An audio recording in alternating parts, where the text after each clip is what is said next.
Well, today is the 16th of January, 2026. So, I just want to, I wanted to make this for it's just the insanity of everyday life here in the United States because people are crazy, right? So we have this thing going on with Greenland. Let me break this down for those who don't want to dive real deep into this, okay? Greenland is this big, gigantic island that sits in the North Atlantic, just above Canada, and just across the way from the northern parts of Europe, right? It has a population of 57,000 people. Think about this. There are suburbs around our major metropolitan areas that are bigger than the population of Greenland. Now, Greenland is a really big island, but it's all covered in glaciers. It's covered in glaciers. It's covered in ice. And the population has to live around the coast. And apparently they got a huge polar bear problem there. When polar bears come into town, people shoot them. They don't even play games. They kill more polar bears in Greenland than any other place. Because, you know, when you got 57,000 people living around the coast and the polar bears are coming up the coast, well, you're going to have a problem. So here's the thing. There are people flipping out that the United States is going to use force to take Greenland. And I don't know Donald Trump, but I definitely know how he thinks. Trump is trolling the hell out of those Europeans. So when he gets on the camera and he just says, well, you know, I'm not going to rule out military force, they start flipping out. Now, the Europeans in particular are flipping out.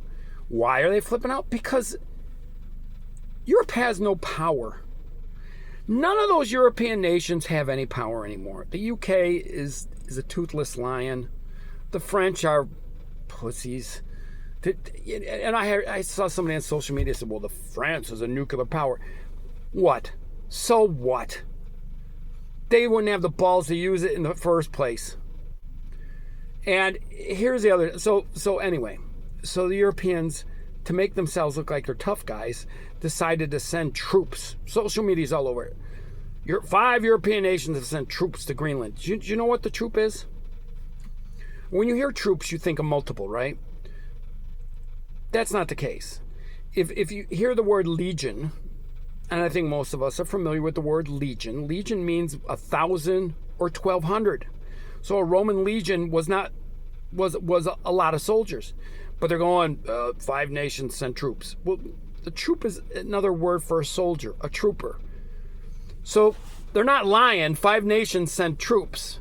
They sent 35 individuals. I think France sent the most. Sweden sent 1. And then here's the funny thing. They sent them in there to stay for a couple days, like on vacation. But you read these social media posts and it's like there's an invasion force on the border or a defensive force on the border. It's such a joke. And it is such a joke. And I laugh. Look, Europe had its day, but they are no longer after World War II, they're toothless. In the vernacular, in an Asian term, they would be called a paper tiger. They can't do nothing. We have been paying their bills for close to 100 years. We have been taking care of them militarily for close to 100 years. So they can sit there and have all the bravado they want. It is just, it's so funny to watch. And to watch liberals and read the comments over these social media posts, it blows my mind how these people are. Cracks me up, actually. So, having said that, I'm gonna name 3 things. The Russians and the Chinese do not want an American presence there in force. Strategically, it isn't good for them. They don't want it. So it's best for the Europeans to act all outraged than for them to act all outraged.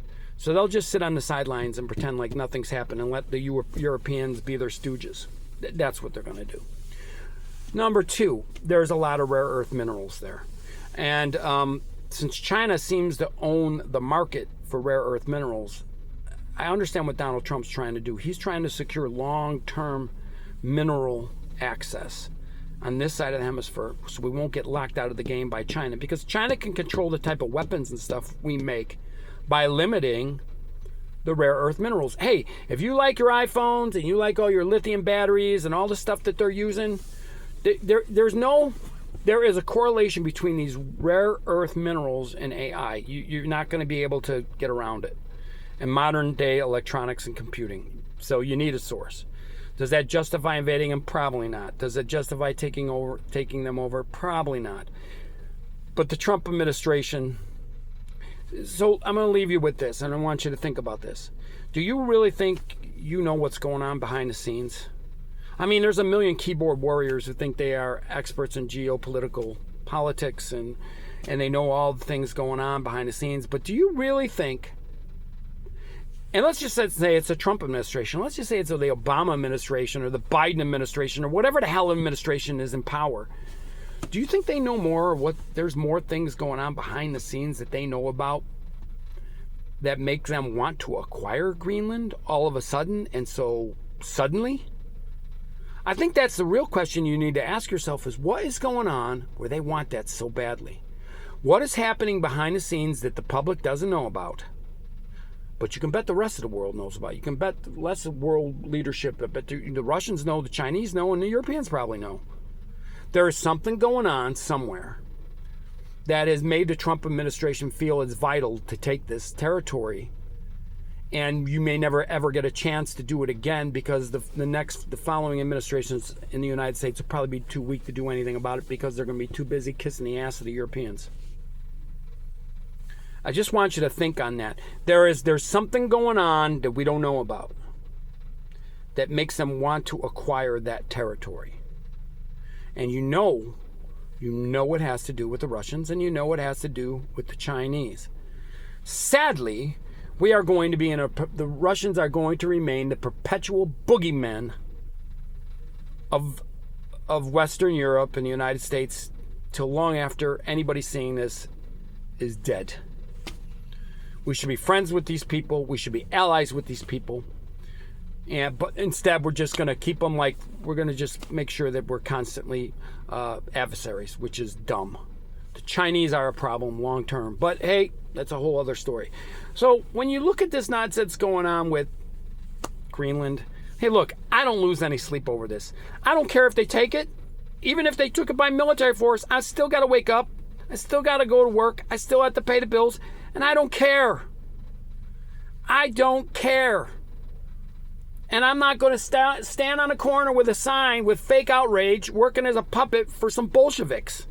I'm not going to be a useful idiot for a bunch of Bolsheviks. I'm just not.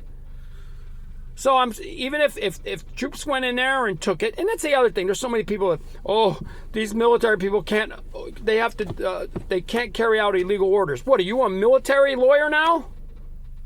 Wait, you're some person on Facebook and you think you're a military lawyer? What is an illegal order? Can you list those, what they are to me? No, these people are messed up. Oh, see how worked up I get just thinking about it? I get worked up thinking about it. So I don't care if we have Greenland. I don't care if we take it. I don't care if we don't take it.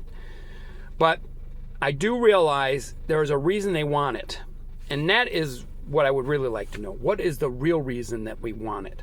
What is the real reason that the United States wants to get behind it and take it and make it a commonwealth? And in case you didn't know, the United States does have commonwealths. The U.S. Virgin Islands is a good example of that.